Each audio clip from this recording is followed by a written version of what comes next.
Happy Friday afternoon, everybody. Poof, we made it. We made it. We're here. All right, let's go. We're here. We're here. We're having fun. It's Friday. You know, it's funny. It's Friday afternoon, and it's been a while since this has happened, but here in Baltimore, it's snowing. Mm-hmm. And that's a weird thing because, like, the kid in me wants to go grab a sled, even though there's a quarter inch of snow outside. I'm not going I was praying for a snow day this morning. I just didn't want to have to wake the kids up. I'm like, I'm exhausted. If I don't have to get them out the door, that adds like 2 hours back into my morning. My kids had a dentist appointment this morning, and being able to not wake up at 6:30 but wake up at like 7:45, I was like, I feel like it's amazing. It's amazing. It's like, oh, that's what that was. Sleep deprivation. No, that extra hour just makes a big deal. I'm in Florida, so I don't have to deal with snow, but I came from the Midwest. I'm in Iowa. I'm an Iowa girl, and then moved to Milwaukee before coming to Florida in 2017. And I have to say, I don't miss sliding through freezing rain intersections and doing donuts down the street because you don't have any traction because of freezing rain or dry ice or dry. I don't miss any of that, but I have to say I haven't had a decent hair day since 2017. Yeah, I'm sure. 1,000% humidity is not great for people who have already naturally curly hair. So. Sure. Yeah, I actually just talked. You said Midwest. I yesterday talked to a colleague in Chicago. He said they smashed all-time November snow records on Saturday. Wow. Yeah. He said they got like 10 or something inches of snow in November in Chicago. He goes, everyone thinks it snows like crazy here. It doesn't snow here at all. Like, he's like, it's not a snow place. It's cold as shit, but it doesn't snow. It's a windy city, but it doesn't get snow. Yeah. And he's like, we basically, I had to shovel my walkways. Like, I'm like, I don't, what the fuck is going on here? Like, I don't know what's happening. But he said it's also like ridiculously cold there. Like, so, yeah. My dad is 88 and he lives in Iowa. And I talk to him every day. And so he's like, oh, Annalee, it's going to be 19 below. And he lives with me. Jesus. I know. And they just got 14 inches of snow. And he lives with me in Florida in the winter from January until May. And I'm like, do you want to come down earlier? And he's like, you don't have to tell me twice. Yeah, he's like, I've actually already got my bag packed. And I was just calling to let you know when my plane arrives. He's like, I got my CPAP ready to go. This was less of a question and more of an FYI situation. Yeah. So just, leave the front door unlocked. I'll be there in an hour. Like, I'm actually on the Southwest flight right now. Like, got to turn my phone off in a minute. Yeah, he's like, 100%. I just boarded. I got to go. I'm like, wait, what? Yeah. Well, it's funny. This brings up an interesting question, and this kind of gets into I guess what you're into. But like, my kids are asking me all the time, like, well, where do you and mom want to retire? And like, the answer for me is increasingly like, well, I've always known I'm not really a retirement kind of guy, but I also am not a geographically centered kind of guy anymore. And I never thought that would be the case, but I was a freshman in high school. My parents moved me from California to New Jersey. I did sophomore, junior, senior year of high school in New Jersey. Then I went immediately to college in Connecticut. And then that was 4 years, 5 years actually. Moved to New York City right after that. And I was there for the longest time I'd been since a kid, for 10 years. And then I moved to Baltimore. And now I'm like, well, in the land of Airbnbs and like, how many people I know that rent an Airbnb for like a month at a time in random places all over the world. I'm like, just go everywhere. Yeah. Yeah. We don't have, I got one of my business partners hasn't lived in a place in 3 years. Yeah. Like he goes month to month and wherever he wants to go. And I'm like, I think that's the answer. Cause you know what? Look, if you weren't expecting snow in Chicago and all of a sudden you got snow, it's time to get the fuck up out of here. It's time to it is time to leave town. That's right. I do that. I'm in Florida. So when hurricanes, I'm out of here. I do senior dog rescues. And so I just go on Verbo and look for pet friendly that allows 2 dogs and I book it and I head north. We're out of here. Yeah. Around that's crazy. Yeah, I mean, absolutely. I mean, so curious, like in the elder world, I know like when mobility and whatnot becomes sort of an issue, that kind of maybe grounds you a little bit faster than not. But like otherwise, do you see people in their aging years kind of more mobile or not yet? No, in their as they age, no. It's opposite. It's the opposite. We don't get healthier or more able-bodied or more mobile or more cognizant or more independent as we age. So we got to be thinking about, okay, when the time comes that we need care or we can't walk as well, where are we going to live? Who's going to take care of us? And how much is that going to cost? And where am I going to live as I need care and more care? Right. You know, I feel like this conversation has been coming up a lot more in my personal life as well as my practice. And it may have something to do with my age and the age of the people around me as their parents are aging out. Right. Do you think, you know, and Matt and I have a healthcare podcast, and a lot of times we're talking about lifespan and health span and those kind of things. So I think kind of what Matt was getting at with that question is, yeah, of course we're going to cognitively decline. It may be happening right now in my head. Yeah. We might be in the middle of that. You might be watching it happen as we speak. Yeah. This is real time. Yeah. And physically decline. But have we started to see the generational shift that, like, I think we're all experiencing? Like, how do I avoid that? And you know, like, I just came back from my uncle's 100th birthday. Cool. And I'm like, shit, I gotta live that long. Yeah. You know, it wasn't like everyone's like, isn't that a miracle? I'm like, look, I don't know, man. Like, could be, could not be. For sure.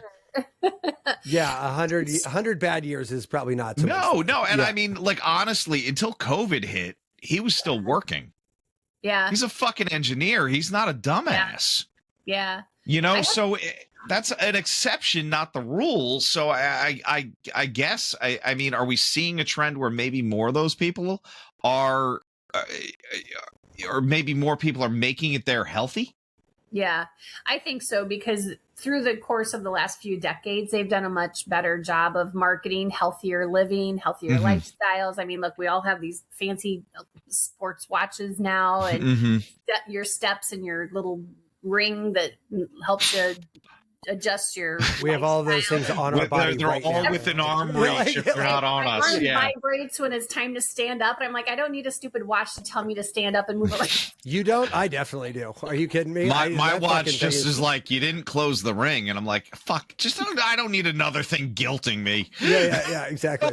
But there's definitely been much more of a social push for like healthy living, healthy lifestyle, be active. You know, everything that's on the internet is like sports clothing wear to keep active, and yoga and all this other stuff.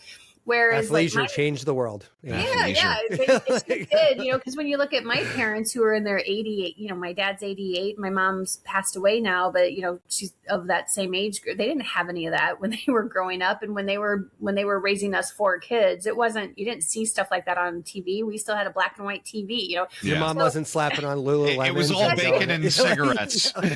Exactly. It was like, kids, go out and do the chores. That's your exercise, you know, and it was. Yeah. Baling hay is not for sissies. And for sure. Iowa farm kid here.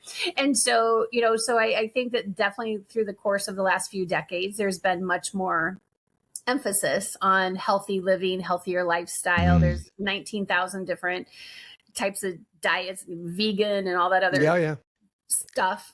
No shortage of diet plans, that's for sure. Yeah. And so there's definitely more awareness. It's just a matter of, you know, and I think I was thinking about this the other day. I was like, I don't know a single smoker. Like, I don't know anybody who smokes. We asked my 17-year-old son that, literally, was it last night or the night before, but like within the last 48 hours. Yeah. And he looks at us kind of cross-eyed. He's like, no. Who does that? Yeah. It's not a thing anymore. It's not now. If you ask him the same question about how many of your friends vape, then he's like, you know, so it's not necessarily gone per se, but it's But like when I say cigarettes, he looked at me like I was fucking bananas. Right? Yeah, right. Like they could be vaping weed, they could be vaping like some cherry flavored bullshit. They could be using nicotine. Yeah, it could literally be anything. Yeah. So yeah, I think this cohort, so to speak, our cohort, because we're all kind of the same age-ish, probably. Yeah, no, you're no, I think that tracks. Yeah. Yeah, you're like our age group of cohort who's heading into our aging years, because we're middle-aged. I think we're gonna hopefully head into that more healthily, because we've been more attuned to getting up and moving around and exercise and drink water and don't smoke and don't do drugs and all that kind of stuff that we grew up hold with. on, you lost me. Wait, yeah, you lost us at not drinking and drugs. Hold on a second. Wait, back up. You kind of lost me at drinking water, honestly. Yeah. The challenge comes in, you know, and it's a good thing if we're heading into our aging years healthier, because we are going to live a lot longer, and so we have to be, you know, as healthy as possible, because once you need care, you know, and once you start to fail and lose independence and lose mobility and lose cognition, you know, it's obviously downhill from there. And so that's why we want to talk about, you know, aging planning and planning ahead. We know that, you know, 58% of adult kids, us, end up thrust into the role of family caregiving, because no one, you know, dad didn't wake up yesterday thinking he's going to have a major stroke, but guess how many dads did wake up yesterday and had a major stroke, right? Is the number that low? I would think that would be higher, I was going to ask if an optimistic number. I was going to ask if the other 42% just say, fuck it, you're on your own to their parents. Some do. Yeah. Some do. You were such a dick when I was a kid. Like- Fuck off. Like, I'm not helping you at all. Yeah. We're Gen Xers. You gave us nothing.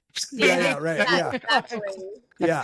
Or you've got the solo agers who they have no one to call anyway. Yeah. But, you know, if you have aging parents or aging loved ones of some sort, you know, there's a lot of aunts or uncles who never got married or outlived their kids or whatever. Mm-hmm. And when Aunt Wilma, I had an Aunt Wilma, when Aunt Wilma, you know, has that stroke or she falls and she doesn't have any kids, who are they going to call? They're going to call people that they know, and that's, you know, nieces or nephews or other people. So, what you call them a solo ager? I've never heard that term before. Actually, yeah, solo agers. Those are people who they're not married, or they are not partnered with someone. They don't have kids. They are literally going into aging by themselves. So if you're like, okay, Ethel, if you fell, like who's got your back? Who would you call if you got into a jam? And they often don't have anybody.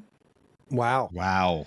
That's kind of terrifying. Is that first of all, I just like had one of them. I'll be one of them. I had like a panic attack. You telling me that, I'm like, oh my God, that sounds awful for that person. Like, is that, I mean, do we have any, I'm just curious, the data in me is coming out here. Or do we have data on like that cohort's aging?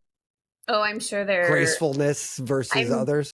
I'm sure there will be more and more. It seems like what's happened is, you know, I've been in this industry, aging, senior care, family mediation, my entire career, so over 30 years. But it seems like, and this is what I wrote my thesis on in 2006 when I got my master's, is the changing landscape of senior care, healthcare. Families are getting smaller, so that automatically is going to make less family caregivers and less professional healthcare workers, right? Because we're getting smaller. But it's only been the last, probably I would gather, maybe the last 5 years of existence that there's actually the world is finally waking up and saying, hey, we have an aging nation. And I'm like, no shit. Yeah. For 30 years. But so it's only been the last few years where there's actually been more and more data and research about dementia and solo agers and senior care and that my whole bubble of my world. Sure. Right. So, 10 years ago, you didn't see any data and research about any of this stuff because the world was still asleep. But now the world is starting to wake up and saying, hey, we have the silver tsunami, right? All these aging people, and who's going to take care of them when we're already staff challenged from a healthcare industry perspective. We have a shortage of healthcare workers. We have a shortage of geriatric physicians. We have a shortage of therapists, physical therapists and occupational therapists. And so we have this wave of seniors coming in and a shortage of care providers that can actually provide the type of care and the quality of care that these folks need. So that's why it falls on the shoulders oftentimes of the adult kids. Of the family. Yeah. The adult kids are the ones providing the bulk of care. And then when they get burned out, then they're like, oh, mom, I'm so sorry, but I never wanted to put you in a facility, but I'm tapped out. Like, stepping away from my business, my career, my husband's like, look, you got to figure out what to do with your mom because it's costing us all this money and emergency airfare every time we have to check on her. Or, we haven't had our own family vacation for 5 years because every time we try to go, mom falls and we have to cancel. Right. So it causes all that angst. And then, caregiver is going to get burned out at some point or take ill or have their own health issues or have a stroke or say, look, I'm done. And then that's when moms and dads end up in care facilities a lot of times. And then at that point, it's like almost like I can't wait to get you out of sight so I could put you out of mind because I'm so like burnt out. Yeah, this project. Burnt out. Right. And it's and now the empathy evaporated. It's not necessarily that you don't want to be empathetic, but you're just it is unfortunate because that could have all been prevented. The caregiver burnout, the financial toll on the family caregiver, if they would have had an aging plan where they understood the disease that they're trying to take care of, like dementia, if they understood the actual cost of care, and if they actually had enough supports in place, like home care or care managers, or, knowing what an adult daycare program could do for benefiting them so that they don't get burned out during the day. They've got a place mom or dad could go to for dementia services during the day.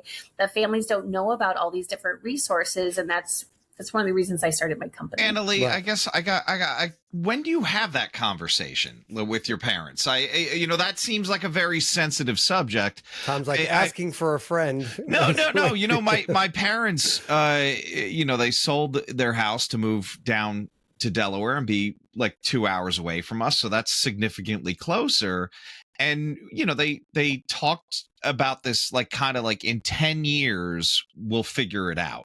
Yeah. And I'm like, holy shit, you guys are in your 80s then. And then, and then even my mom's like, I don't want to say generational wealth. We did well on selling the house. You'll be okay after we're dead. And I'm like, the way my family lives. Yeah. I should have retired 20 years before you're dead. That'll do nothing for me. Yeah.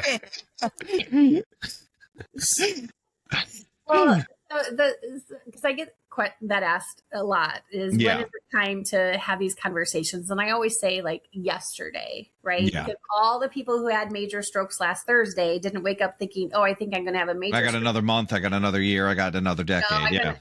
They didn't wake up thinking, oh my gosh, now I can't feel my left side and I can't walk and I'm drooling, right? Nobody wakes up thinking that stuff is going to happen, but it happens to thousands of people every day. And so that's why I do a lot of these podcasts. That's why I wrote my book. That's why I do what I do, to say, the time is now, leverage this podcast and say, mom and dad, I was listening to this podcast, or we interviewed this gal and she does aging planning and consulting across the nation for family caregivers, and say, it kind of shed some light on how ill prepared we are probably as a family. If something happened to you, who's your financial advisor? Do you have estate documents in order? Am I your power of attorney? If so, who's your financial planner? What bank accounts do you have? And which bills come out of which account? And who's going to take care of you? Yeah, now you guys are all quiet. Well, no, because immediately we're both going, oh shit, those are big conversations. Like, who's going to take care of you if you fall, or if your loved one has already had a fall? You can leverage that and say, mom, you fell, and thank God this time you were okay. But what if next time you hit your head on the kitchen table and you're knocked out cold? Sure. And now you need, now you have a broken hip and a brain bleed. What's, I know. Merry Christmas. No, listen, you're not wrong. I mean, all these things happen all the time. I mean, these things happen all the time, and kids are ill prepared, and they, why I started Care Right in the first place in 2011. I used to be a social worker and an executive director in CCRCs, continuing care retirement communities that have independent living all the way down to skilled nursing. And every day I did tours with the families, and it was always the adult kids, and mom's a caregiver to dad who has dementia. Mom had a stroke and now she's in the hospital and needs skilled rehab. And the kids got thrust into caregiving for dad because he can't be by himself. And they're like, oh my gosh, Annalee, the hospital gave us this list of facilities to tour because they're discharging mom tomorrow. And she just got there like 3 days ago. Wow. Like And so I'm doing the tour and they're overwhelmed because as soon as you step into a care community, sure, you're like, oh God, this is not where real. I want my parents to go. And so they didn't know what questions to ask, what to look for. They thought Medicare and Medicaid are the same program. They think Medicare is going to pay for everything. They didn't understand dementia. They're like, I don't understand, why we have to have dad stay with us now because mom's in the hospital. They didn't understand how demented he really is and that he can't take his medications. He doesn't remember to do that, or he has his days and nights mixed up, all the typical things that go along with dementia. And so the kids got a rude awakening really quick. And so then when I would ask them, so I'm doing basically 2 to 3 hours of consulting with these families, what questions to ask, what to look for, educating them about dementia. No, Medicare is not the same as Medicaid. No, Medicare doesn't guarantee that they're going to pay 100 days of rehab for your mom. And then when I would ask them, are you a power of attorney? Do your parents have a living will? Do they have long-term care insurance? Is your dad or your mother a veteran? The answers were always, I don't know, Annalee. Our family never talked about any of this stuff. And then there was like this many adult kids, like 2%, who would say, Annalee, we tried to get this information from mom and dad. We tried to have a family meeting to talk about this type of what, when of, when things go south. What do you have in order? Who's your attorney? Who's your CPA? Who are your doctors? But our parents gave us so much pushback that we quit trying. And so that's why I left corporate America in 2011, because I'm like, I can have a better reach and help families nationally by facilitating their family meetings, helping them understand care costs. Mom and dad want to age in place at home and they don't want to be a burden on their kids.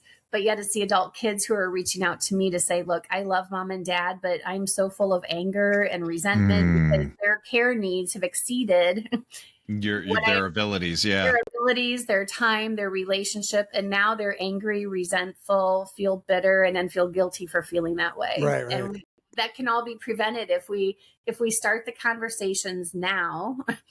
What do you have? What do you have in place for planning?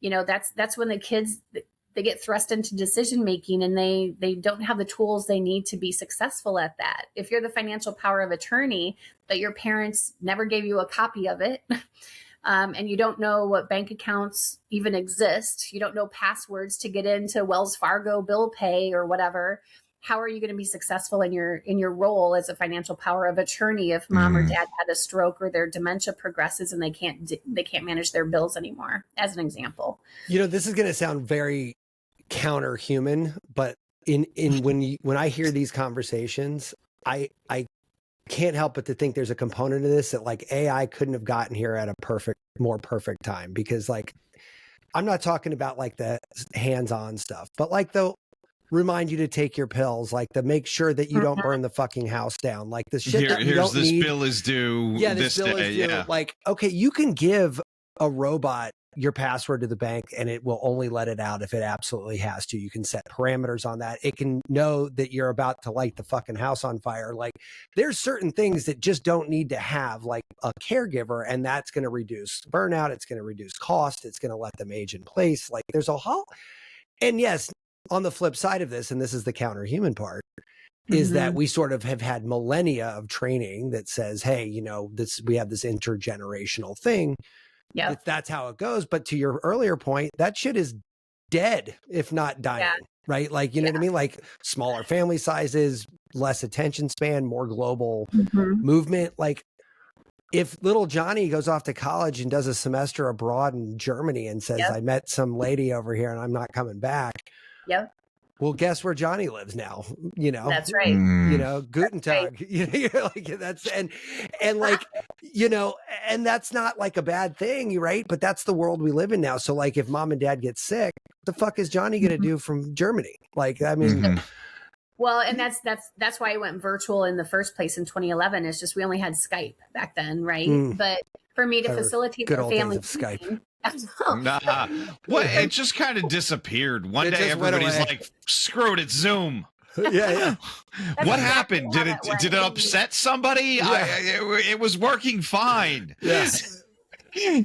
You know, it's that's why I went virtual in the first place in 2011 as soon as I started my company, because by then the market changed. Families don't live down the street from each other. You know, when I first started working as a social worker and executive director in senior care, families all lived in the same little cluster in the same zip code, and they could work a little bit more as a team. But as families started moving away from each other, if they didn't invest the time, the effort, the resources, it's expensive to stay connected with your siblings and your family. Airfare is not cheap. You know, time of getting together, taking time off work. Then what happens when dad has that stroke or mom's dementia progresses? The kids have to get reacquainted as siblings and then be like, hey, I know it's been 5 years since we talked, but now dad had a stroke. So what do we do? So they have to get reacquainted as siblings and then also figure out what to do with mom and dad. And they don't know what to do. You know, you can't expect people to make informed, smart, and safe decisions if they don't understand dementia, that it's a progressive disease, that they could burn the house down because they don't. Right. You know, they don't understand that. They're always like, well, if dad's disease gets worse, I'm like, it is going to get worse. It's a progressive disease. And I blame our healthcare industry for that. Like, shame on the healthcare industry to say, okay, Marvin, you have Alzheimer's disease. Marvin and family, you have Alzheimer's disease. Good luck to you. I'll see you next year at your next exam. You know, I've yet to work with a family in my 30 years. I've worked with over 20,000 families in my career, and I have yet to work with a family who actually understands disease, progression of Alzheimer's or dementia, or understands Parkinson's. The other day, I started with a new family, and the dad got diagnosed with Parkinson's 8 years ago. So it's not like he's in the beginning of this, right? 8 years ago. And they're like, God, he's falling all the time. I'm like, yeah, that's the hallmark symptom of Parkinson's. And so, you know, in my typical son or daughter, that's why we talk about the financial cost and the financial toll of family caregiving. My typical son or daughter, someone in the family who's kind of taken lead on being that go-to person for their parent, they're spending a minimum of $15,000 out of pocket just in airfare every time they have to go, you know, for the year prior to working with us. Because if you're in New York and mom and dad are in, you know, Sedona, and you have to be there tomorrow, airfare isn't $72 on Frontier. Right. It's like $1,200 at a pop. And then you still have hotel or rental cars or Ubers. And that's just airfare. And that's not even counting or quantifying time away from work or time away from your business, or your spouse who's like, look, honey, I love your parents, but you got to figure something out, because now it's causing us some financial strain. You know, all this airfare, time away from work, rental cars, hotels, because maybe your parents, you don't get along enough with your parents to stay at their house, or they don't have a house anymore because they're in a 55 plus and you can't stay there. You know, it's very expensive. Or adult kids who aren't taking the job promotion because they're like, I don't have enough bandwidth to manage my own family or my own special needs child, plus my career, plus the needs of mom and dad. And even if you lived across the street from your parents, there's some downsides to that too. Yes, you're convenient and you're close and you can pop in and pop out, but then you're too close, right? Yeah. Now it's like, it's 3 a.m. I need toilet paper. You're like, oh dear God. The Ray did you ever see the Everybody Loves Raymond episode? He has a whiteboard out and he's like, this is the circle. And he's like, here's us. He goes, this circle is no go. This is come over every day. Nope, can't have that. He goes, this circle is too far. It's now overnight guests to come back. And it's just like fucking hilarious how he's like, this is the zone, the Goldilocks zone. It's gotta be. And I just, every time I hear that, I start laughing because I'm like, that's exactly right. Yeah. Yeah, but it's like, that's how we think about it, right? You're like, well, I don't want my family too close because then I gotta see them all the time. I don't want them too far because then now they're stuck at my house, or I have to be guilty for putting them up in a hotel, right? It's not that I don't like go there all the time. I have to go, exactly. And like my kids are older teenagers now, so it's getting a lot easier because I mean, my son just took a 3-hour drive by himself in a snowstorm to go to a work training thing. He's a ski instructor, and I was like, oh, cool.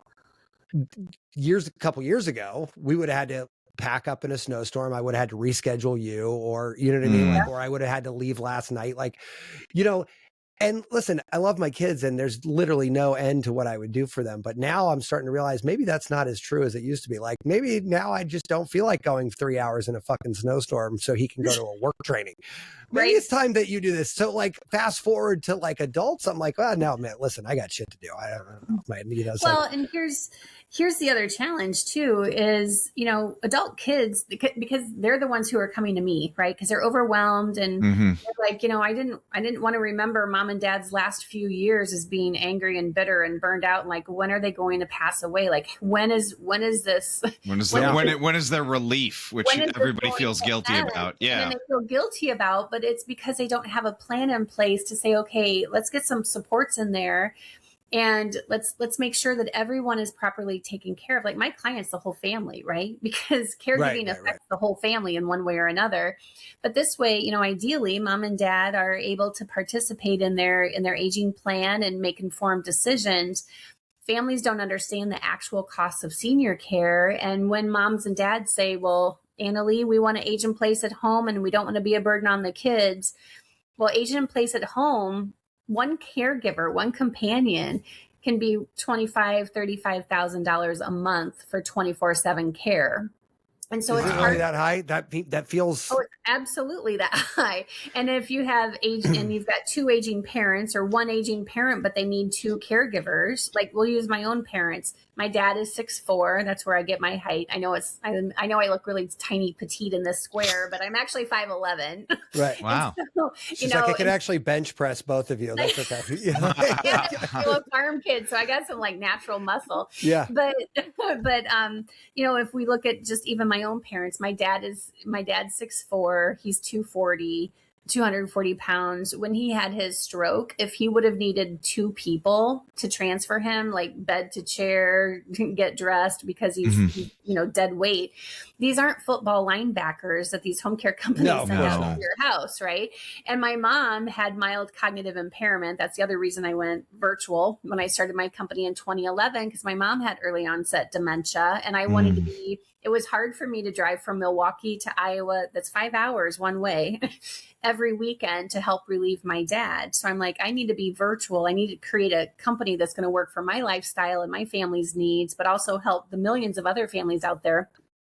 But my mom had mild cognitive impairment. And so her dementia, obviously it's a dementing illness, and it progressed. She's wandering. She's got her days and nights mixed up. Sometimes she sleeps, and then some nights she's up for 3 nights and sleeps for 1 day. You can't have, like, that's hard to take care of someone like that. And also when your dad just had a stroke, right? Sure. And so my dad would have needed 2 people because he's a big, tall guy.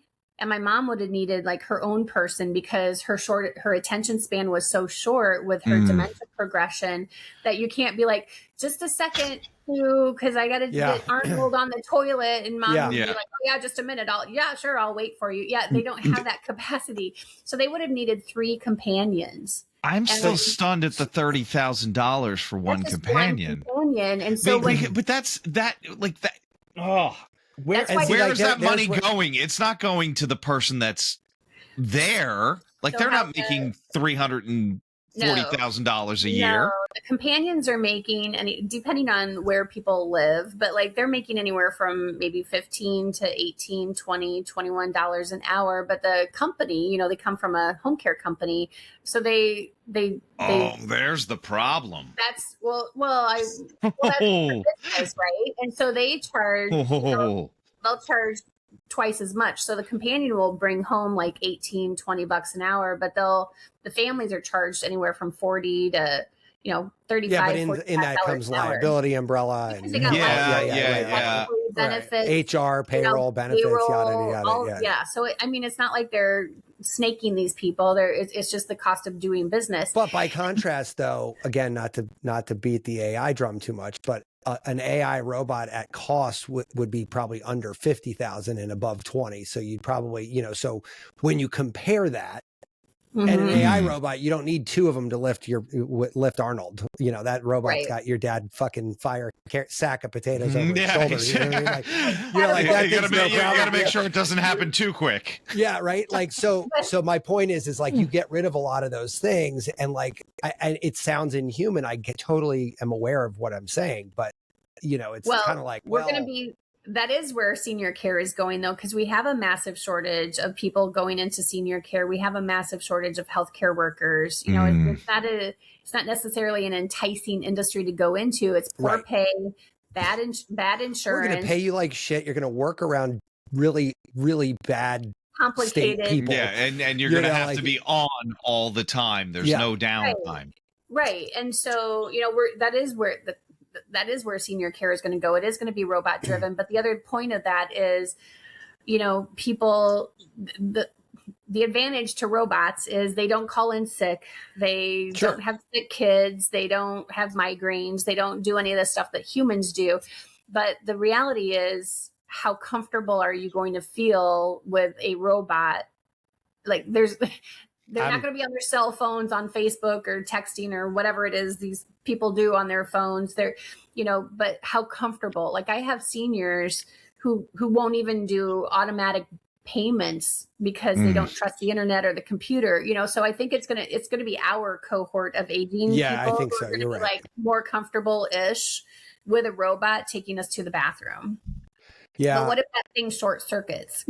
I'm not excited about that. I mean, like you're not wrong, but I mean, I think, and in fact, actually, we're trying to get him on the show now, but we got a guy who's got a AI-based primary care practice, and it outdiagnoses human doctors by 85%, right? Yep. 85% is a fucking staggering number. Let's be honest. Okay. Like that's a big number. Not only that, but early detection is 100%. Like it's basically like it can early diagnose everything from like weird infant disease. Like, what's that thing when infants die in their crib? SAD. SID. SIDS. Yeah. Right. So like apparently there's symptoms in there that his thing is caught before their primary care physician would have caught it. Right. And so, what's funny about that? They had to make the voice synthetically computer-like, because when it was a regular human, which they could do easily because it's just this voice synthesized, people got freaked out because they're like, this knows too much. It's too much like a human. I know it's not, so I'm freaking the fuck out. And so they're like, it has to talk like this in order for people to understand. And it did. And all of a sudden, everybody got chilled the fuck out. Like everybody was like, all right, cool. Now we're good. I had a conversation yesterday with a client who basically said, I am very off put at how much of a lie AI is. I'm like, what the hell does that mean? They're like, well, it says I feel and I'm sorry. And this, like, it's a computer. It can't feel any of those things. I'm like, this is what you're hung up on? It's the dumbest fucking thing I've ever heard in my entire life. Like, what are you talking about? Like, just fucking hit your prompt and go, man. What the hell are you talking about? And he spent probably 2 months. He has now figured out how to make it stop doing those things. And he thinks it's the biggest fucking victory, like, since, and I'm like, why are you so impressed by this? This was the most idiotic waste of time I've ever seen in my entire life. And he's like, I don't know how you could talk to people like that. I'm like, because you pay me to make better decisions for you. And here you are making probably the worst decision. Like, to spend this much of your time. But you know what? I don't get it, but I'm in it all day. But you're not wrong. People are like, see this robot and they pick them up to take them to the shitter, and they're going to be like, dude, what the fuck is going on there? I don't know. I'm curious to see how elder care is going to unfold with robots, doing wound care, toileting, bathing. Like, I'm just curious to see how that's all going to go. I mean, it has to go in that direction because we don't have enough people. We don't have a choice, right. We don't have a choice. And so, like, we are heading in that direction. And we've known that, those of us in senior, we've known that for decades. Like I said, I wrote my thesis on this in 2006. Right. So that was just a couple minutes ago. So so it's not like this, like, oh, brand new, like, oh, we have an aging nation and we don't have enough caregivers or doctors. How are we gonna manage the demand? You and I in our group, we will be taken care of, I'm very sure, by robots or some sort of technology solution. I would much rather that, to be honest, though, because I've got enough friends. Hopefully, I get more family, as my kids procreate and whatnot. But like, I don't necessarily need to have a healthcare provider in my house. Like if I'm at that spot and somebody said, hey, it's a robot or a human, I'm like, yeah, I'm fine with the robot. Like, you know, because I had a neighbor who sold those Da Vinci surgery things. Yeah. She was talking about how there's like 9,000 surgeries, I think, a day with that thing. And like they all learn from each other. Sure. And I'm sitting there going, well, that's the fucking thing I want operating on me. I don't want this fucking idiot who went to medical school 20 years ago and hasn't learned much since. Like, I want that thing who just learned 10,000 new things in the last 30 minutes. You know, like that's the right answer. I don't, you know what I mean? Like, so you talk about wound care and like the stuff that's like meaningful to my existence. I mean, look, I don't know if this isn't a close race for me. I'm like, nope, robot.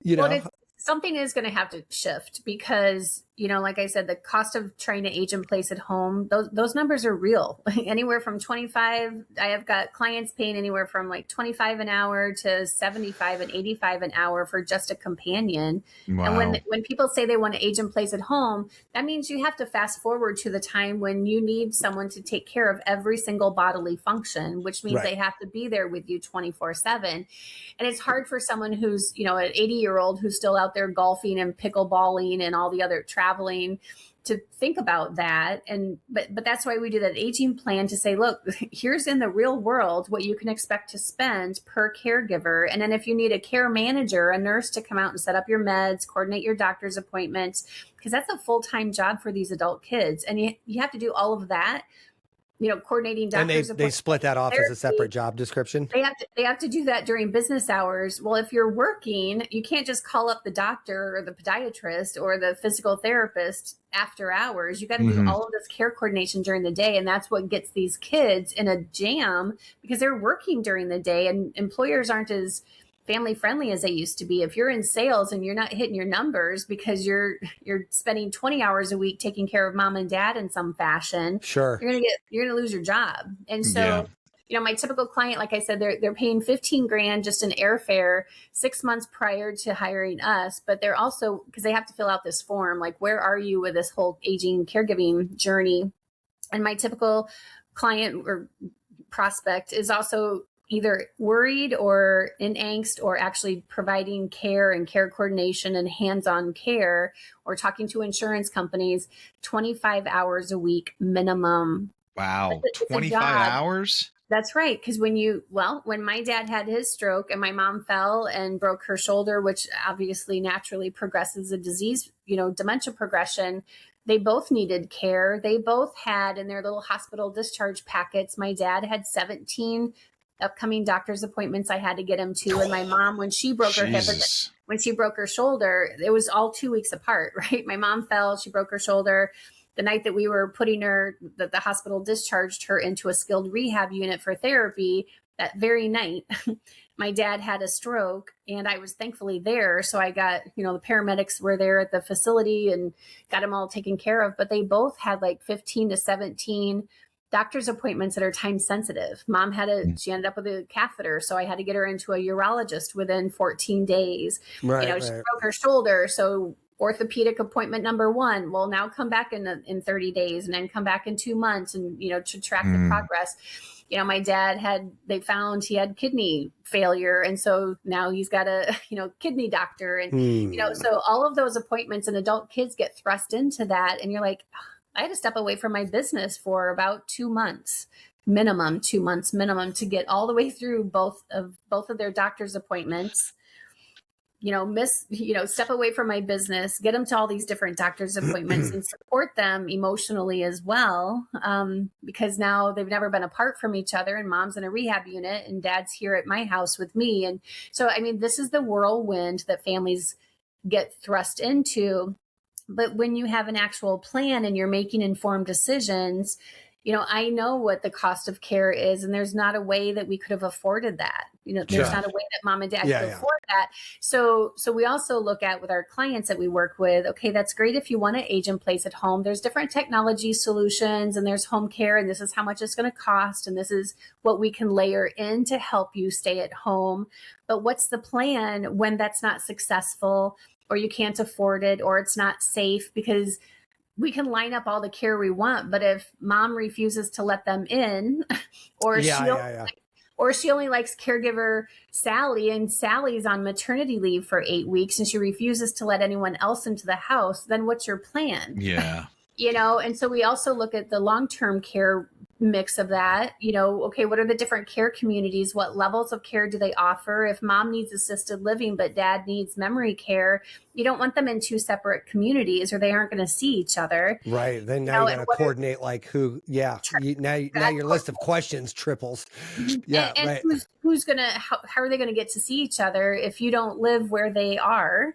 Then you've got communities have waiting lists. Many of them have been cited for abuse and neglect, so you know what? I was going to get to that. So not to cut you off, but before we lose track of this again, because I think I was going to ask this a couple minutes ago and I got derailed, but how much of those, look, the world is the world and nothing is always or never. Let's just preface this comment by saying that, right? But I also think that we're a very litigious society. We have no attention span. Everyone's burnt the fuck out.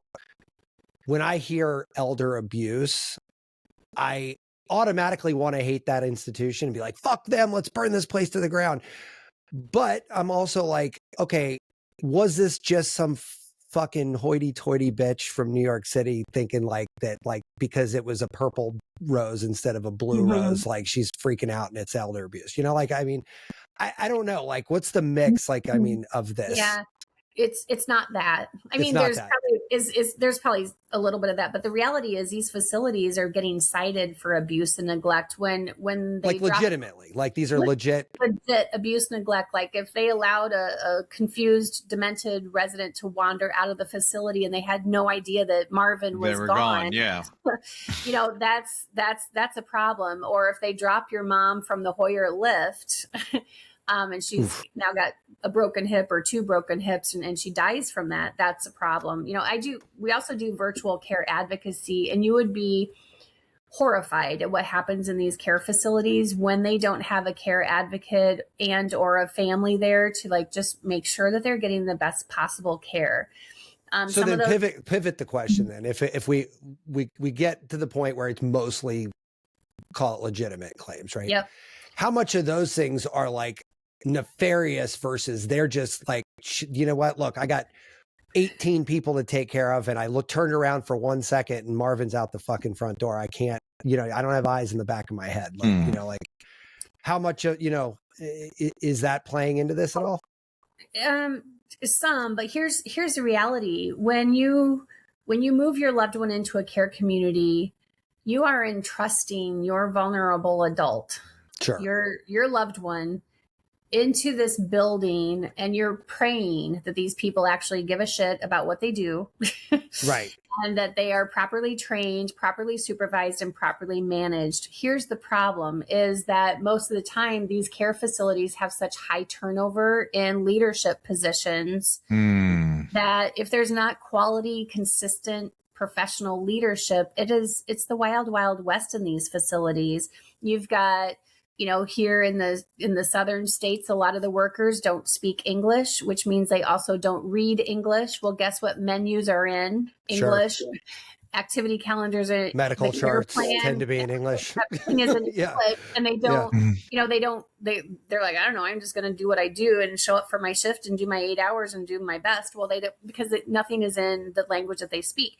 But also we've just done a terrible job because the pay's not good. Insurance isn't great. Benefits aren't great. Mm-hmm. They're not treated very well by corporate. We have such a high turnover rate of, that's why I left corporate America. I was going to get fired because I was spending too much time with these families. And my directive from corporate was, no, when you're doing the tour, get them in and get them out. Get them, close them, get them in and get them out, and then move on. And I'm like, that's and not you can't really pay them more because you're already paying $35,000 a month for a companion. How the hell does anyone afford that even more? Yeah, and that's home care. That's home care. I guess summarily though, it's already such a high cost. I would say my wife teaches yoga at senior centers, and it's kind of a shame to see. Right? She's even aware of which people that work there are there because they give a shit, and then the others that are, look, I'm just trying not to, let anybody die on my watch, and not much more. But the discrepancies seem, because the biggest one in this state, I mean, some of these people are paying $20,000 a month just to be there, and it's not the Ritz-Carlton. No, it is not. It's not. I've got clients that, they're in a nursing home, they're there to pass away, and they're, 18 grand per parent. So they're paying, 18 grand per, the parents are paying 18 grand each to be there. I've got, continuing care retirement communities, the ones that have all the different levels of care, those all have high entrance fees, hundreds of thousands of dollars, millions of dollars. And then you still have monthly room and board fee on top of that. But the challenge is that you can't assume that because you're going to pay a higher premium, like there's lifestyle continuum care communities, that's where all the rich people go. Yeah. That doesn't necessarily mean that you're going to get better care there, possibly because they tend to offer better insurance, better benefits. They pay a little bit better. But the problem is, since the pandemic, I have never seen so much massive turnover in leadership. We lost a lot of seasoned directors or administrators who are like, hey, senior care is going to become a shit show during COVID. They burned a lot of good people out working double shifts because people were sick. People weren't coming into work. So they burned out a lot of good people. And they weren't treated very well. A lot of them didn't have equipment that they needed to be safe in their job, or there's just a high turnover rate anyway, because when you're working with sick, frail, elderly people, that wears on you. That wears on you as a person to work with people who are dying or struggling through the last years of their life. And so there's a lot of different reasons, and then like I said, with corporations, it used to be, in the good old days, it used to be about patient care and having this is your home now, Ethel. So, we want you to feel comfortable in your home. But it's shifted away from that, where it's corporations are buying out these facilities, and now it's all just about profit. And I'm not hearing anything that's really a good case for capitalism here. But it's the inevitable conclusion of that story, though, right? Like, that's just where it goes. Yeah. So what can I ask? And this is not me trying to sound dark. I'm hoping I'm wrong. Let's say somebody outlives their budget, their money. What happens? And hold on, bolt onto that. How often is that happening? Percentage-wise? All the time. Because here's like what I started talking about in the beginning. Families are naive. They're, they don't know what they don't know, and they don't know. Probably a lot of people, you guys on this podcast, you didn't know how much it actually costs if they want to age in place at home. That's 30 grand a month minimum. And if you need 2 caregivers, it's going to be double that, most likely, right? There's no second companion discount, huh? You don't. Well, so some home care companies offer, like, for another $15-20 an hour, you can share that caregiver. But when we're talking about end of life, where you need 2 people there to transfer mom and dad, transfer mom out of bed so she doesn't get a bed sore, that kind of thing, or she's a 2-person assist because she's dead weight. You need 2 people, and so you're going to have to pay for that. And so when people assume, though, that Medicare is going to pay for this, and they're like, oh, it doesn't matter, Mom, because Medicare pays for it. So when you've got families with that type of mindset that it's not an out-of-pocket cost, then they don't plan very well. And plus, the out-of-pocket cost for senior care has become so incredibly expensive. Unless you're a multi-bazillionaire, you're not going to be able to stay at home. And Title 19, or Medicaid, is a state-by-state program. So it's, in my knowledge, New York is the only state that Medicaid, or Title 19, will pay for caregivers to come into your home 24/7. So is that where we want to end up? I mean, no. No. Here's the thing is, when people go on Medicaid, because there's that 5-year look back, right? So people get stuck in that all the time because they're like, oh, Mom just had a stroke and her only asset's her house, and I'm not a Medicaid attorney. So we're kind of hedging into space that's not at all my expertise, because it is a state-by-state program. But my point is that when care is so expensive at home, and you don't realize that. And then all the care facilities in your area have a 5-year waiting list because every day you didn't plan and put yourself on the waiting list. Someone else did. That's hence the waiting list, right? So what are you going to do? You're going to end up failing at home and dying at home. You're going to end up moving in with your kids, which that's usually a disaster for a lot of different reasons. But that's what a lot of people do because they're in crisis and they're like, crap, these facilities have a waiting list, or mom doesn't have enough money to financially qualify to get into the care facility. So what are we going to do? And that's the pickle. And that's why I'm like, we have to have these conversations and be putting aging plans in place now so that maybe aging in place at home isn't going to be a viable option for you. And you're going to have to go into a care facility because there's no other option. Then that's why we need to put a plan in place.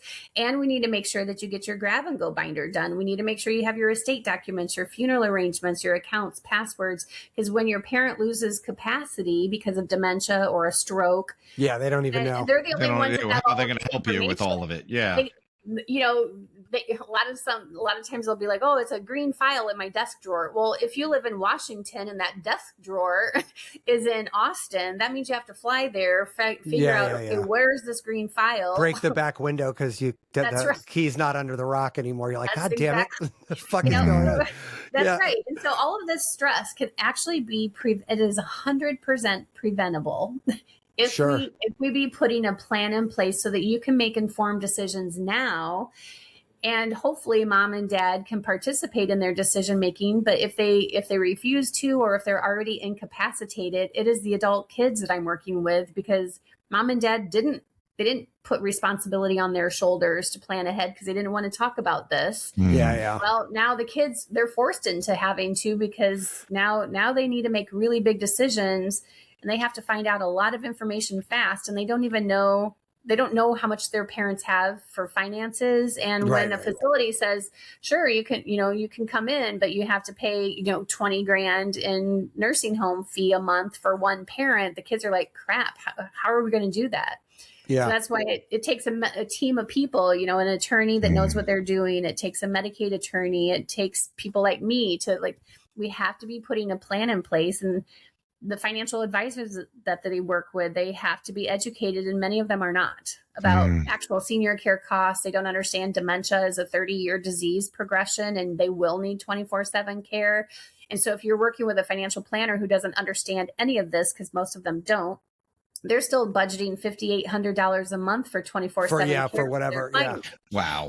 Because that's what their software tells them. And I'm like, you are woefully under budgeting, and you're going to look like a fool, and you're going to get sued at some point. And you should be sued if you're that ignorant, because you're refusing to work with people like us who know what the fuck you're doing. Yeah. Or at least have the right prices, So the one thing that you keep touching on, but we didn't, the only other thing that I think I wanted to get to you for is like siblings, your siblings, right? Like my siblings, Tom's siblings, right?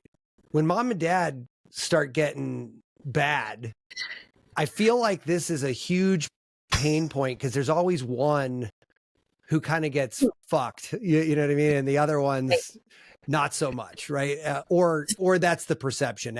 Talk to me a little bit about that. No. It happens. No, it happens all the time. I mean, my parents at one point decided to move in with my grandparents, and consequentially my great grandmother, and they were the primary caretakers, because before anybody got to a place where they needed care, my parents were already living there. Yeah. So it just kind of happened. I don't think it was, well, maybe one of my father's siblings was like, yeah, I'm not doing that. But so my sister lives in California, which is where my parents live. I live. That might fall on her shoulders more. That's going to fall likely on her shoulders. And here's what I can share with you. 92% of our families are being onboarded in crisis mode, where the adult child who's been the caregiver is like, look, I just can't do this anymore. Mom's needs exceed what I have time and skill set for. It's triage time. That's it. Yeah. And then 85% of my week with my families is spent doing family mediation on Zoom, because the primary caregiver, son or daughter, whoever took the initiative to like manage mom and dad, is like, look, you guys, I've been telling you this for 5 years that dad's not doing well, and you now they're all pissed off at each other. Everything's that's why I try to reach families proactively and say, hey, none of us are going to get healthier as we age. We have to go into this realistically. You should never be surprised that mom and dad need care. That's what the natural progression of aging is. And so that's you're absolutely right. Those family relationship wedges. And if I can catch those families in the infancy stages of their conflict, that's great. But trying to undo 30 years of, brother Joe said something stupid at Thanksgiving 20 years ago, and that fractured all the family relationships. But now that mom and dad need care, what are we going to do? Right. So yeah, 85% of my families of my week is spent doing family mediation, because it's one person in the family who took the initiative, tried to get the rest of the kids to say, look, we have a problem here. Mom is demented. She's still driving. She's showing up at all of that stuff that happens. And the siblings don't listen. And it boils down to denial. Mom sounds for sure. fine. Mom sounds fine when I talk to her once a month for 8 minutes. Yeah. Right. And so that's where so much family strife comes in. And a lot of it is they don't understand dementia, because they're like, I get so mad at my mom because she asks me the same thing all the time. And I already told her the same thing, because they don't understand the disease that they're trying to take care of. Right. So they're ill-equipped. Right. Even though there's 1,000 free resources, the Alzheimer's Association website. But come on, Annalee. I wonder how much is actually like, I don't want to acknowledge the aging denial of my parent, right? It's denial and ignorance, because they think that, when I always know when I'm working with a family who has, here's the thing is, I have yet to work with a family who understands dementia, right? Even though there's a bazillion free resources, they just don't.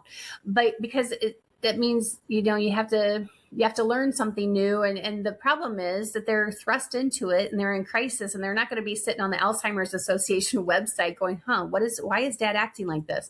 Because they're thrust into caregiving. And so that's why a big piece of our aging planning consulting is educating them about what to expect as this disease progresses and how expensive it's going to be. And when families don't listen to each other, or you've got blended families where Ethel and Marvin got married in their 80s, and so their kids never even met.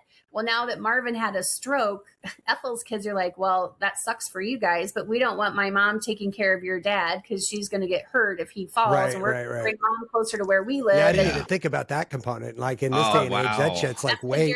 That's because you're not a family mediator. Well, no, but it's also one of those things where the tapestry of our society now is so much broader than it used to be, that death till you part. 1,000 other circumstances I haven't fucking considered, because it's like, you know what I mean? Like, well, so and is your job help you be very popular with your siblings when this happened to your parents? Or were you like the savior of your siblings? Because my whole life has been spent taking care of it. My grandparents lived with us on the farm growing up. So the only thing I know is aging and family caregiving and dementia and arthritis and pain and kind of all that kind of comes along with having aging loved ones. So this is the only thing I know.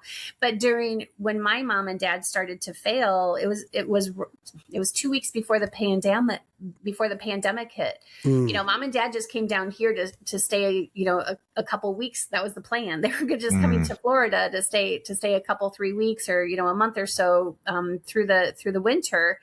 But that's when mom fell, and then dad had his stroke, and then then the pandemic hit.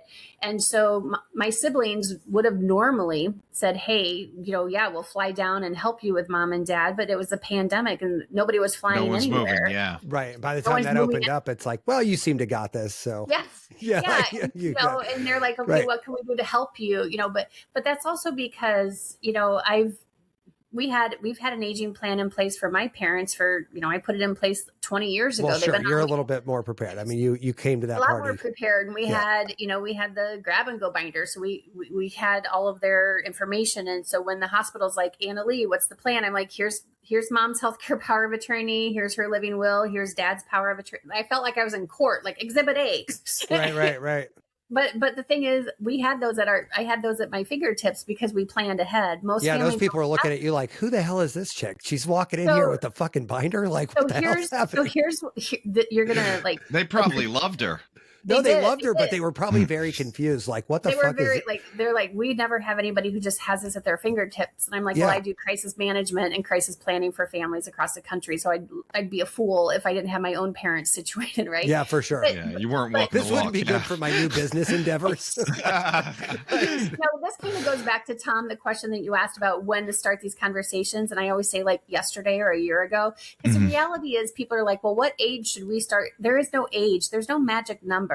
So, because again, all the people who had major strokes last Thursday, or the people who went into the doctor thinking that they had a stomach virus and they came out with stomach cancer. Like I have people on our caseload that's in their 40s and 50s because they have ALS or Parkinson's or MS. You get dealt a bad hand, right?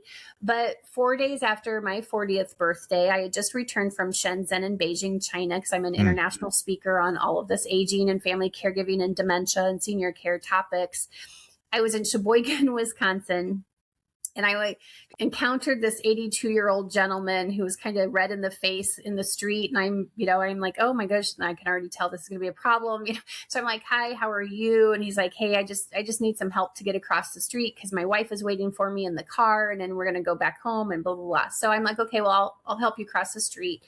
And so he's telling me about all of his health issues, because that's what happens when you ask an elderly person, how are you? You get a whole diagnosis list and stuff. And I know that going into it.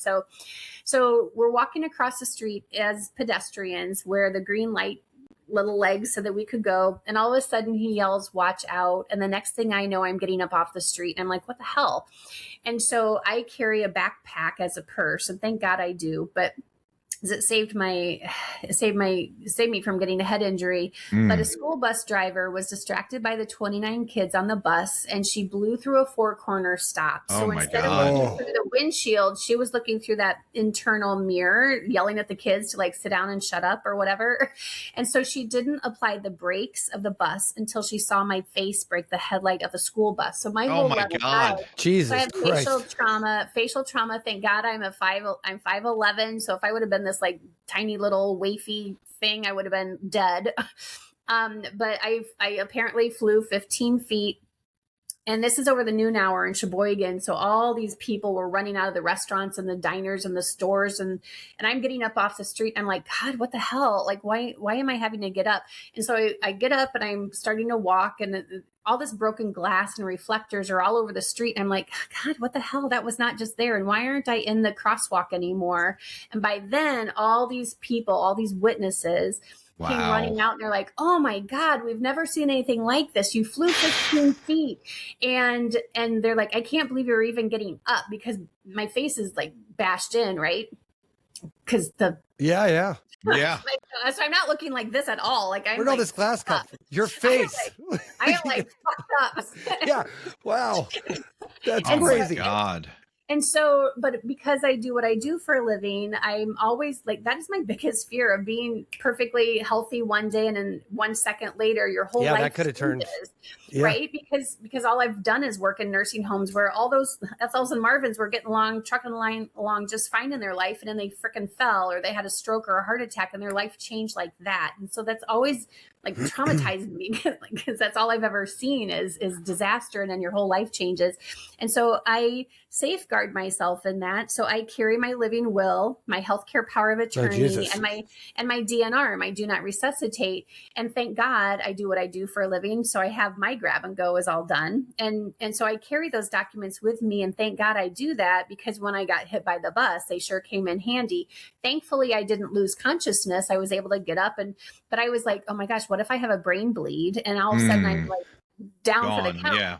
So all of those witnesses, because there was like 15 witnesses that just ran out and I'm like, okay, my name is, I gave everybody something to remember just in case I lost consciousness. And I'm like, my name is Annalee Kruger. I'm 40 years old. I'm a do not resuscitate. I'm allergic to penicillin and sulfa. So I gave everybody something to remember, because when people are freaked out, you can't give them a list of 20 things. They're going to be like, what the hell she say? Yeah, what the hell did she just say? Yeah. So, she's saying something about sulfides. I'm not sure what that has to do with this situation. She can't drink red wine. What? You're like, I don't know what's happening. I'm like control of the situation. I'm like, you remember this, and this, and I was like, everybody good? And they're like, yeah. They're like freaked out because I'm like this like robot. Like I got up. You're too together for somebody that just got creamed by a bus. Yeah. So then I'm like, okay, everybody's good. And then, so then they're like, yeah. And they're like, just like freaked out. Cause I'm like, yeah. And I'm in like total control. And so I'm like, okay, I better just like do my memory exam. So I'm doing my own little neuro check. So I'm like doing this. I'm like, okay.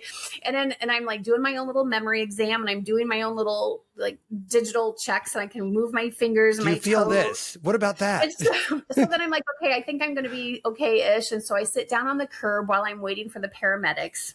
Uh-huh. And I'm like, okay, I think I'm going to be okay. And I'm like literally praying to God. I'm like, oh, thank you, dear Lord. Please don't let this be something that takes me out, because I have like so much to give this world in senior care. I'm just trying to change the world, and don't let this be the stupid thing that takes me out. And so this guy sits down next to me, and I know in his heart of hearts, he was trying to be good and careful and compassionate, but he sits down next to me, puts his arm around me, and says, oh my gosh, I didn't know a face could be so sunken. Oh my God. Well, so then, because I'm like on adrenaline, right? So I'm like, I didn't even think about what I might look like. I look like a freaking monster. And so my face was all bashed in because my face collapsed. Because sure. Yeah. The buses tend to do that. The buses are bigger than me. And so then I had my first panic attack in my whole life, because my hand went all the way through it. I'm like, holy cow. And thank God that's when the paramedics came, and they gave me like this nasal stuff to like calm me down. But so my point is, life has its own agenda. We can't just assume that we're going to be okay. And all the people that coming home from work yesterday that got T-boned in the intersection, you have to have your grab and go. You have to have your documents in order. You have to have these conversations with your family about what you have in place, where are your accounts, which banks do you have, who's your, you have to start these conversations now, so that when things happen, or if things happen, you're not doing this at the 11th hour and getting even more overwhelmed, and trying to do planning at the 11th hour is going to be very expensive if you have to get guardianship and conservatorship documents or pay those legal fees. That's 25, 30 grand just to get emergency documents like that, because you didn't plan ahead. So everything we do is, let's it's not fun and sexy, but wow, what peace of mind you have when you've got everything buttoned up, and you know where your parents are going to go for care, how much it's going to cost. They're on waiting list. You got all your ducks in a row. You're getting your house senior safe. If the goal is aging in place at home, great. Is the house senior safe, or is mom and dad living in a 4-story and everything's on a different level? A different floor, yeah. So there's just a lot of nuances to aging planning. Families can't do it on their own well and safely and affordably. So that's Annalee, you this is like definitely not where I thought today would end up. This was definitely like I feel the same thing. And I mean that in the best possible way. Like I literally like I can't. I almost can't thank you enough for sort of opening my eyes to it, because it's like, look, we had our first near-death experience person on like a while ago, but it never occurred to me to talk to somebody who died, right, as a health podcast person, right? Like you know what I'm saying? Like it's sort of one of those things where you're like, never thought of that, right? It's like, but here's the same thing, right? It's like, you know what? This is maybe the tail end of health. Probably in most cases it is, but it's still part of that human condition that we just don't really have our eyes on. And in one way, this show's been exhausting, because now I have 100 things more to think about than I used to. So worried, and at the same time, so much better informed. Right. Yeah. And exactly, like, the world's a scary place. Right. And if you have somebody just telling you like, hey, look, it doesn't have to be as scary as that. Mm-hmm. And with a modicum of planning, you can make it way less scary. Like, that sort of takes the journey of 1,000 miles and puts it into a step, right? Like, okay, here's what we have. Here's the next thing. And then all of a sudden you're like, all right, well, that's no big deal. Like, it's better than it was. And honestly, I mean, look, I got aging parents too, right? Tom does, I know everyone I know. I'm 49. So everybody around me has parents aging. that are getting, they're not there yet. Like, most of my friends' parents aren't in an ambulatory sort of situation just yet, but it's getting there. Like, it's going to happen. Yeah. Yeah.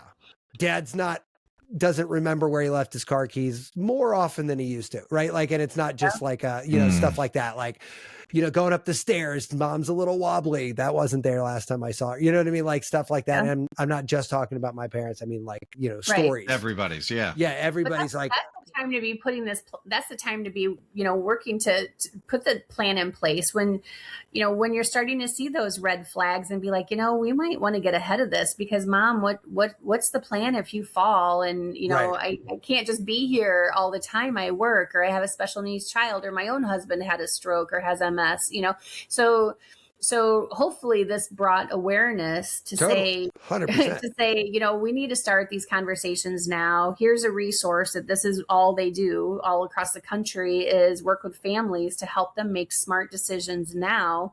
Because when families don't put a plan in place, they make very unsafe, very dangerous, and very expensive mistakes that I can't always undo. And all I can do is pick up where they left off. But if I if I could have been able to work with them sooner, then all of this other demise that their decisions caused could have been prevented.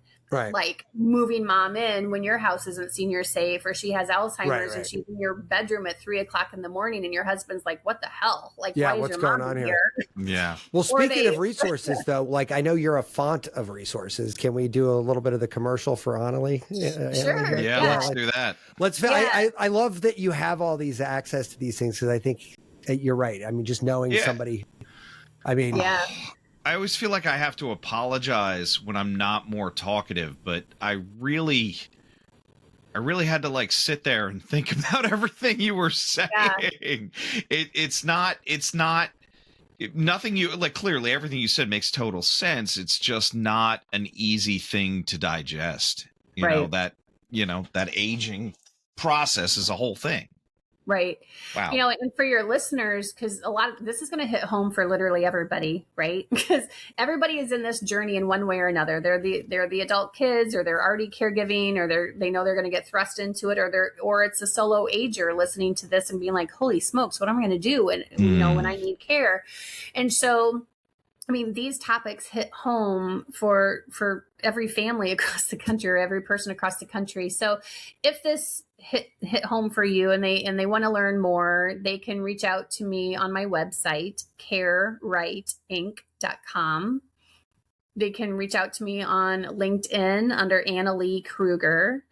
You can Google me. I'm all over the internet in a good way that makes my parents proud. You are easy to find. Let's put it that way. I'm easy to find. You can go on Amazon and look for my book, The Invisible Patient: The Emotional, Financial, and Physical Toll on Family Caregivers. It's on the cover. It's a bench, because it's a lonely journey if you don't have a plan in place. So if any of this hit home, I have all sorts of different resources. I have a free webinar on my homepage of the carewrightinc.com website. But the reality is, hopefully the takeaway is that, if you're listening to this and you're not sure how to start the conversations with parents, just leverage this podcast and say, this lady talks about a lot of stuff that we need to get some stuff buttoned away. If your goal, mom and dad, is to have the best aging and most dignified and independent type of aging years, we need to start talking about these things and work with someone who can actually help us make smart decisions. That's amazing. Yeah, our AI does a great job of scooping all this stuff up and packaging it. So we'll have it all on the show page. And yeah, Annalee, man, thank you again. It was really awesome talking to you. Really a lot of info. Yeah, tons of info. Love it. Yeah, thank you so much. I appreciate all that you guys are doing. You're fun. You're a good bundle of energy. We're more fun when we're not talking about the finality of life. Yeah. Honestly, though, we laughed way more on a show about people dying as old people than I ever thought would be possible talking about that topic. I mean, this was definitely not as grim as I was like, God, how are we going to be? This sounds douchey, but I'm like, how do you be ourselves in such a morose topic? Like where you're like, oh my God, like, know, but you make it, look at, if nothing else, you make it approachable. And I think that's the thing that's like kind of like very cool about it. This conversation is we could crack jokes only because you're like, look, man, this isn't really rocket This is how it There's goes. A plan, right? Like this is how you do it, right? Like this is how it happens, right? You just fucking follow the plan, people, and it's not going to be. I mean, Amen. This lady's got a fucking will in her backpack. I mean, Jesus Christ. I mean, that is kind of morbid. Like, listen, Annalee, if I had been there and saw you passed out on the street, the very last thing, and I truly mean this from the bottom of my heart, the very last thing I would think about is rooting through your backpack looking for your do not resuscitate. Well, thank God I didn't lose completely. I'm just going to tell you.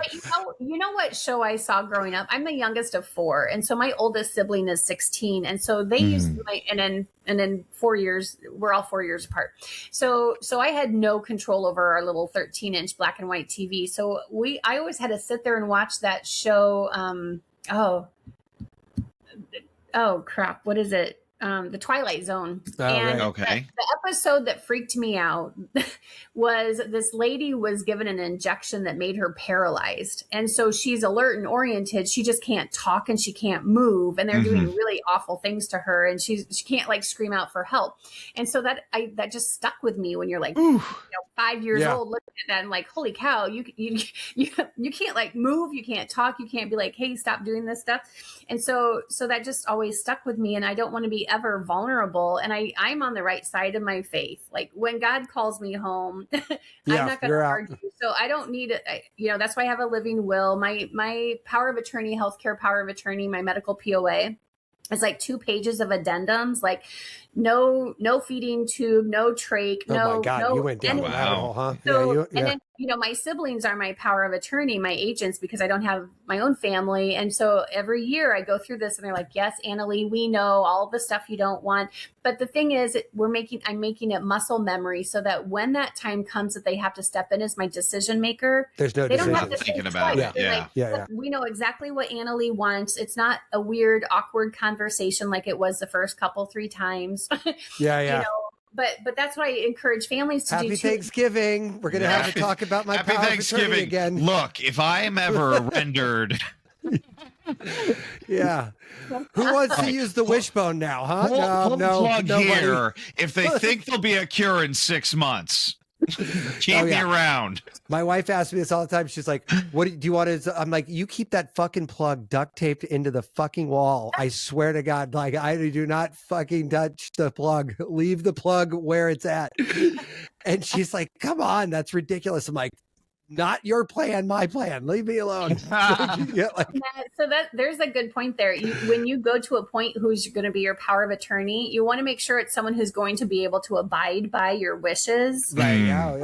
Yeah. I had to go through that's why I chose my siblings because I knew that the person I had been seeing, there's no way he would have pulled the plug. He's like, no way, and I was like, no, that's my wish. So that's why you need to make that happen. Yeah. My brother spent my childhood farting on my face, so I knew that there was no way that he would have any trouble. He'll have no problem killing you. He's like, nope. He's gonna be like, yep, she's out. Just do it. Do you want to pull that? Nope, done. Hold on, Doc. Let me make this easy for you. Click. She out of the wall. She just has a cough. Has a cough. Yeah. No, kill her. No. She's done. Yeah, no, 100%. All right, guys, listen, Annalee, have a fucking wonderful weekend. So love it. And God, I love and please don't get hit by a bus. That'd be better like to ending the podcast with your brother farting on your face. I mean, it's a highbrow show. It's really a highbrow show. I'm not gonna lie. Yeah. Well, you guys are awesome. Thank you. Thank you. This was a great way to end my week. I love it. Just thanks for all you do. Yeah, thank you. All right, guys, take care. Bye. All right, bye. What? Be subversive, irreverent. Health is wealth, but you knew that. Everybody knows that. But so is following us on social media at Irreverent Health. And check out our website for more exclusive content at irreverenthealth.com. Oh, I like this. Thanks for tuning into this episode of Irreverent Health.